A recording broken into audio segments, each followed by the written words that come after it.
When tariffs are used as political tools, they tend to have very, very little positive effect on either side. That was Daniel LaCalle, world-renowned economist and multi-time guest on Bills, talking about Trump's latest threat to levy tariffs on Mexico.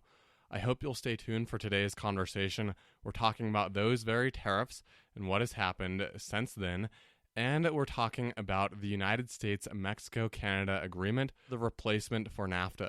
So, very interesting conversation with a very highly qualified expert, and I'm happy to bring it to you today. So stay tuned and keep listening. Remember, listen carefully, think critically, and conclude thoughtfully. I'm Luke Scorzel, and you are listening to Bills.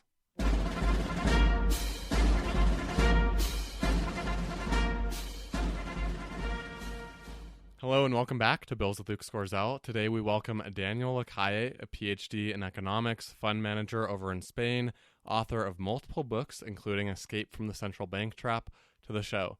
Thanks for coming on, Daniel.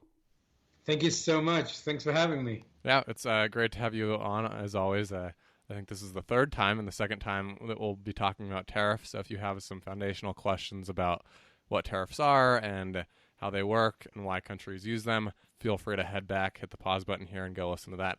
But today we have a conversation coming up about a series of tariffs levied by the United States and Donald Trump on Mexico, which came under 2 weeks after the United States announced that they were lifting steel and aluminum tariffs that they had placed on Mexico and Canada over the last year. So, Daniel, can you kind of go into these new tariffs that have been levied on Mexico and what some of the motivations are that Trump has doing this? Yes, the main motivation is to try to influence Mexico into taking more radical action in terms of immigration. So it seems that the Trump administration is starting to get comfortable with the use of tariffs as a sort of means of accelerating or pushing the other party to take more aggressive action in terms of solving problems that have been identified, even if those problems, like in the case of Mexico, immigration have very little to do with the industries affected by those tariffs. So it looks like it's a tool that the administration is using for different measures and for different aspects of the bilateral agreements and the differences between the countries. And is this type of move where it seems to be very politically motivated, as you're saying? Is it unprecedented? Has the United States used that before? Because traditionally tariffs are used as, I think you described in the last interview, as countermeasures to different barriers to trade. So whether that's unfair legislation, subsidies, or the like, but not usually just for political purposes. So do you have any idea if this is a new type of move coming from the United States? It is more frequent than we are used to. Usually, protectionism tends to be linked with tariffs. But protectionism is not just tariffs. There are many types of barriers to trade, and many countries use protectionist measures from a political perspective. For example, we could sort of say that the European Union, when it makes very aggressive measures in terms of, for example, environmental requirements, it can be a protectionist measure, no? Or can be used as a sort of hidden protectionist measure, something that could usually mean basically just health or safety requirements. So we have seen in the past these types of measures. We have seen them from the United States. We have seen them from other countries towards the United States. For example, with the automotive industry between the European Union and the United States. So it is more frequent than we would think, but it is also not something, let's say, that is very effective in the long run. Because when what you're trying to do is to sort of reach some level of agreement or to push some action in something as challenging as immigration, as illegal immigration, Illegal immigration is not a policy of governments. It's not something that governments are sort of trying to push or incentivize. And therefore, when it happens, there's lots of ramifications of what drives illegal immigration. So tariffs themselves, are they going to make the Mexican police in the border be more effective? Are they going to make the mafias less effective? No, not really. So when tariffs are used as political tools, they tend to have very, very little positive effect on either side. And some people are even saying that these tariffs might be more talk than they are actually action, and that they might not even be passed. So can you kind of go into what's in these tariffs, which products are affected, and the percentages? I understand why somebody would think that these tariffs will not be implemented, fundamentally because they do look like more of a verbal threat than something like what we have seen, for example, with China. No? What do we know so far? Very little about these tariffs. We have heard that the tariff rate will rise by 5 percentage points on the first of each month until it reaches 25%. We are not so sure about which products are exactly impacted by these tariffs. We're not sure either which industries are exempt. So it is not something definitely that we would say is as concrete and as evident as, for example, what would be the impact on the economy of the tariffs to China, because those are, I would say, written in stone and very specific to different sectors. I think that when you think about it, if it's going to put a 5% tariff every month on all imports from Mexico, well, think about this. It's sort of a constant increase in price for American consumers. And even though you could think, well, the peso could fall relative to the dollar and cushion the impact of those tariffs, at the end of the day, you can also think that the impact is not going to make a drastic change on illegal immigration, and it can have a significant impact on industries that have done nothing to deserve a tariff when they have been open and transparent and working openly with US firms. More importantly, because many of those imports are from American companies based in Mexico. And from Trump's perspective, kind of going off of that, do you see that the cost of illegal immigration into the United States is at all balanced with or even less than or more than the cost of what these tariffs will be to United States industries and to Mexico? So kind of what I'm getting at is are Trump's motivations to kind of say that this is a better route than having more illegal immigration into the country because of the costs?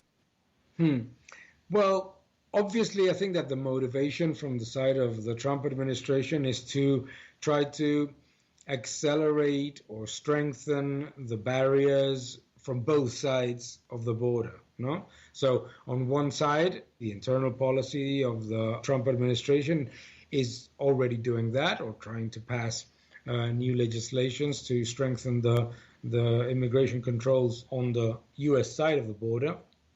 But I think that the motivation is to try to force the new administration in Mexico, Mr. López Obrador, to be more drastic about the mafias, more drastic about the other side of the border, to strengthen the police work and the military work in that side of the border. However, challenging. It is quite challenging. But the motivation, I don't think it's an analysis of cost benefit. I think that it's more something that Mr. Trump has been talking about quite regularly, which is the unacceptable situation, also from a humanitarian perspective, for many of these illegal immigrants, in the way in which the mafias treat them, and the sometimes blind eye that local authorities may have in terms of illegal immigration in the side of the Mexican border, particularly from not the police but from the military. So I think that it's the motivation seems quite clear. He wants the government in Mexico to be more proactive, more aggressive, to take decisive and evident action that can be measurable, or the entire export community is going to suffer. It's not easy to see if it will work or not. But remember that Trump is a negotiator. So Trump in these things, he tends to threaten, but with an open door to say, well, it's not going to happen if I see something changing substantially to stop illegal immigration. So hopping in here again, essentially that's exactly what happened. Is Donald Trump made this threat, and a few days afterwards, he lifted the threat of the tariffs on Mexico because Mexico committed to making changes to how they handled immigration in the country. So originally the tariffs were supposed to be a 5% increase every couple of months until later this year if the Mexican government didn't make substantial changes, according to Donald Trump, regarding illegal immigration coming northward from Guatemala to the United States. Over the week, there were changes and the tariff threat was lifted based on official statements from the American and Mexican governments. The centerpiece kind of the deal is that the Mexican government will deploy 6,000 National Guard troops to try to better secure the flow of immigrants to the United States. Essentially, it seems like Donald Trump has had a success in doing this. Now, there were reports from the New York Times, from the Washington Post yesterday of Donald Trump holding a paper with an agreement that he wouldn't really show to reporters. They got a picture of the paper, and it said that the United States still has the ability to determine whether or not Mexico is meeting as high of a standard as they would like. So theoretically, these tariffs could go back into being a threat and maybe being implemented to Mexico. Only time will tell. For now, back to the conversation. Illegal immigration. So, let's think of it from that perspective rather than from a misguided decision to just put tariffs for the sake of it. And this kind of all comes full circle. And when we look at the larger discussion at the moment between both the United States, Mexico, and Canada agreeing on this new type of NAFTA agreement, which has been called, I believe, by the United States, Mexico, Canada agreement. What impact does this new move have on those negotiations, if any, especially with Mexico? My opinion is it will have very little impact. I think that it will have very little impact because, as we mentioned before, it is an open message, very vague, actually leaving quite a few open doors for the Mexican government. The position of the Trump administration with the new Mexican government is not negative. The new Mexican government, even if it's a populist government with a left-wing inclination, looks like it's quite sensible in terms of bilateral agreements. So what I would say is that I don't think it'll make a tremendous difference.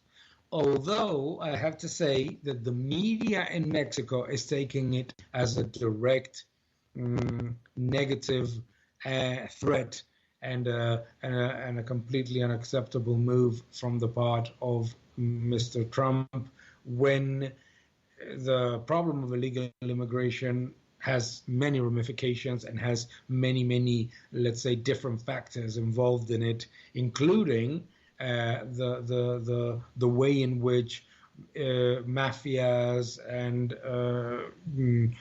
drug cartels are managing that problem. So I don't think it'll make a big difference. I think that the Mexican government needs that agreement. I think that the new what is called the new NAFTA, the USMCA deal, is actually quite positive for Mexico. Is actually something that is quite acceptable for Mexico. It doesn't make massive differences to the previous NAFTA, and at the same time, it allows the country to strengthen its position. But the media in Mexico is definitely treating it from a much more negative perspective than what I just analyzed. So the media is treating the new NAFTA agreement from a negative perspective, or the new tariffs sorry, on the threat of new tariffs. So the threat of new tariffs, and they think that will have a negative impact on, or maybe they hope that will have a negative impact on those other negotiations. Yeah, I think that is something that can be that you can sort of imply from what the media is saying. So ultimately, going into that new NAFTA, the United States-Mexico-Canada agreement, you say it's not much different than what we already had as NAFTA, and that it actually has, but it has more benefits for Mexico. Can you go into some of the differences that new agreement brings to the North American continent? I think that the biggest one is the country of origin rules. For example, automobiles must have about 75% of all their components manufactured in one of the country to qualify for zero tariffs. That was not the case before. You could, for example, have zero tariffs, yet only a small proportion of the final product was manufactured in one country. No.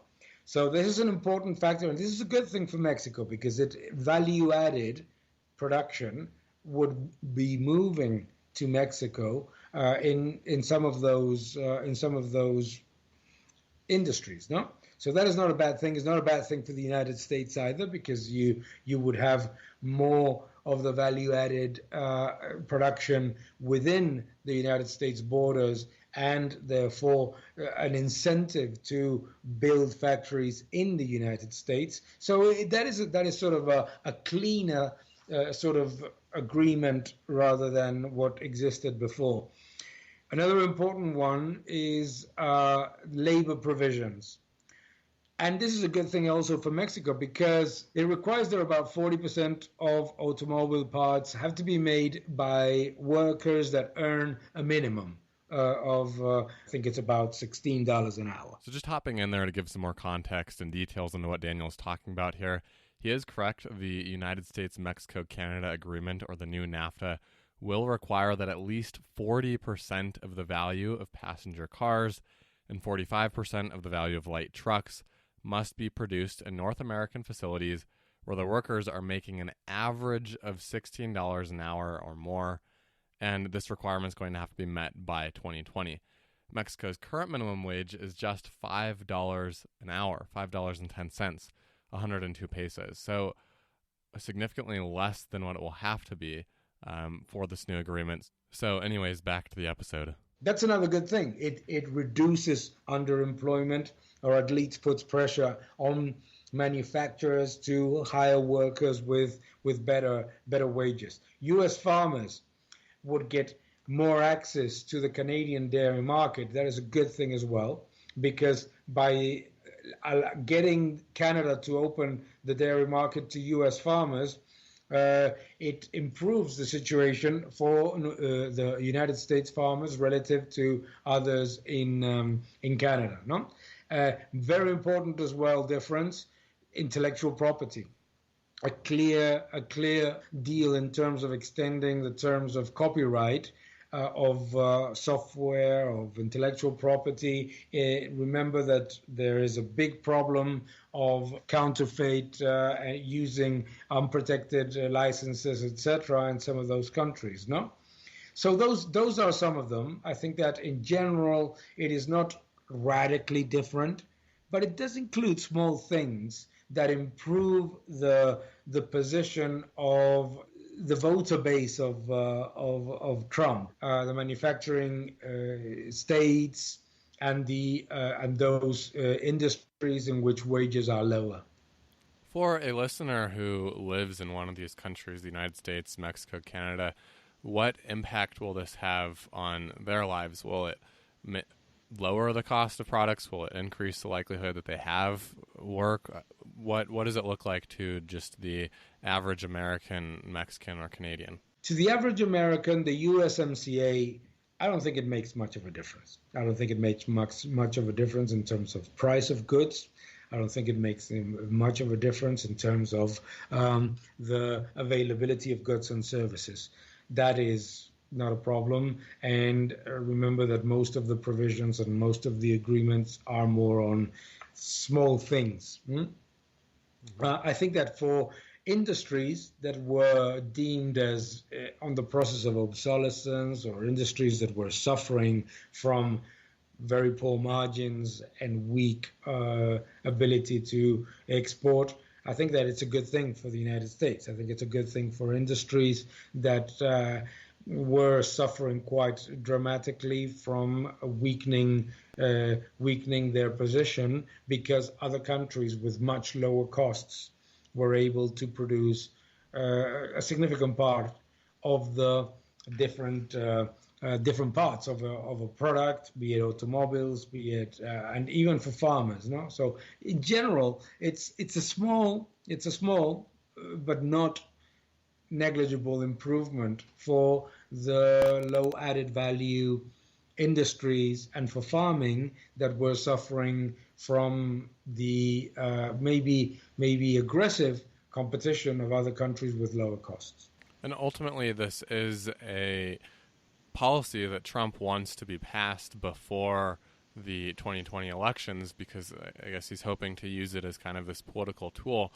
And do you think that that will actually be something that he can substantively point to and say this had a difference in our economy, or are you kind of more along the lines of what you're already saying, and that this will have small impacts that are positive, but in the grand scheme of things, it's not really that much different? Will he be able to use this as the political clout that he wants to? I think that from the perspective of his voter base, it can be quite a good tool. Even though it's not a big difference, even though it's not something that is going to come up in headlines as, wow, manufacturing jobs have doubled kind of thing, no? I think that the voter base perceives that these actions are closer to the objectives or defending the industries that some of those states have been gradually losing or weakening in the past years. Manufacturing jobs, not an easy let's say solution from an economist perspective, because there are many reasons why manufacturing jobs are lost. Some of them have to do with competition, some of them have to do with technology, some of them have to do with simple substitution. We don't want those products anymore. So and changes in consumer patterns.